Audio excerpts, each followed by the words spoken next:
আমি যে তথ্যটা দেব, গ্রামে অনেক কুসংস্কার আছে। অনেক হাজব্যান্ড মনে করে মেয়ের কারণে ছেলে হয়। মনে রাখবেন না, ছেলে কেন হয় মূলত একটা উত্তর হলো হাজব্যান্ডের কারণে ছেলে হয়, অথবা আল্লাহ তাআলা যেটা সিদ্ধান্ত দিয়েছে সেটাই হবে। মনে রাখবে, ছেলে মেয়ের ক্ষেত্রে মেয়েদের কাছ থেকে যে ক্রোমোজোমটা আসে, এটা হলো double X X X chromosome, X chromosome. আর ছেলের কাছে যেটা আসবে সেটা হলো এক্স ক্রোমোজোম এবং ওয়াই ক্রোমোজোম। যদি সন্তান হওয়ার ক্ষেত্রে যদি বাবার কাছ থেকে এক্স আসে তাহলে এক্স এক্স অর্থাৎ মেয়ে হবে। আর যদি সন্তানের কাছ বাবার কাছ থেকে ওয়াই ক্রোমোজোম আসে তাহলে ওই সন্তানটা ছেলে সন্তান হবে।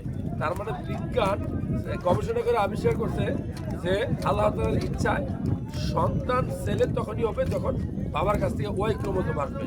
সো সন্তান মেয়ে হবে না ছেলে হবে এটা পুরোপুরি নির্ভর করবে বাবার ওয়াই ক্রোমোজোমের উপরে।